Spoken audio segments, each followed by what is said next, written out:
Phase 3 FAZETHREE phase 3 और BSE का code बोल दूं मैं पहले 530079 phase 3 limited.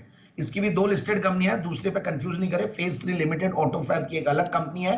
So overall it's a fantastic company. सबसे बढ़िया बात है, स्टॉक को मैं आज तीसरी बार कवर कर रहा हूं। हर बार टारगेट्स अचीव होते हैं। स्ट्रॉन्ग क्रेडिट रेटिंग्स वाली कंपनी, 1985 से कार्यरत। 1995 में आईपीओ आया था कंपनी का और एक जर्मन एमएनसी के साथ टाई अप करके इन्होंने इनफैक्ट एक अच्छी लीडिंग एमएनसी के साथ जेवी करके ऑटोमोटिव टेक्सटाइल्स में भी एंट्री ली थी। तो basically company technical and home textiles में है और अच्छा खासा एक्सपोर्ट्स करती है टू लार्ज मतलब मार्की क्लाइंट्स एकदम, और यूरोप, यूएस और यूके और ये सारे रीजन से इनको मेजर रेवेन्यूज आता है। और हेडविंड्स थे टेक्सटाइल सेक्टर में, बट उन सब के बावजूद भी बहुत बढ़िया किया और China+1 का बहुत बड़ा बेनिफिशियरी।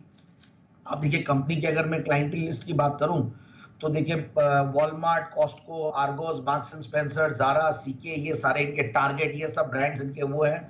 और मैंने सारे ज्योग्राफिकल प्रेजेंस के बारे में बात की, बाहर भी इनकी यूनिट्स कंपनीज बनी हुई है और प्लस इनका करीब 8 प्लांट्स है। तो बिजनेस इंफ्रास्ट्रक्चर भी बहुत बढ़िया, 1000 करोड़ की मार्केट कैप वाली कंपनी है।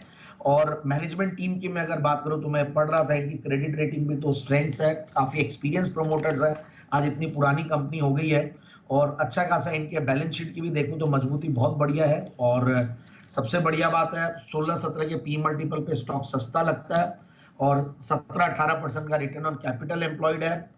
रिटर्न ऑन इक्विटी भी 18-19% और प्रॉफिट की कैगर पिछले 3 साल की बेहतरीन रही है 44%। सेल्स की कैगर पिछले 3 साल की 22% और ऑपरेटिंग प्रॉफिट मार्जिन्स और नेट प्रॉफिट मार्जिन्स भी बहुत बढ़िया चल रहे हैं, 16-17% के लगभग ऑपरेटिंग प्रॉफिट मार्जिन्स और 11% के लगभग का नेट प्रॉफिट मार्जिन्स।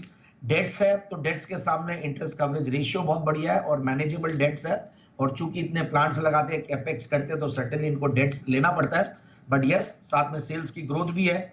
और मैं देख रहा था पिछला जून भी मतलब 2022 के मुकाबले जून 2023 थोड़ा सा हल्का जरूर गया और इसकी वजह से स्टॉक ऊपर के लेवल से करेक्ट भी हुआ था। 437 के लेवल से आज 370-80 के लेवल्स पे मिलता है, तो that is also one good reason और अपने इंपॉर्टेंट मूविंग एवरेजेस के आसपास है और कहीं ना कहीं डाउनसाइड रिस्क भी कम लगती है। तो 430-450 के टारगेट के लिए इस स्टॉक को लिया जा सकता है। और अब मैं देखता हूं तो टीटीएम बेसिस पे देखें तो मार्च 2023 जो है, मार्च 2023 का जो साल था वो हाईएस्ट एवर इन्होंने प्रॉफिट्स दिया, 57 करोड़ का पैट दिया है और 900,000 करोड़ की कंपनी है।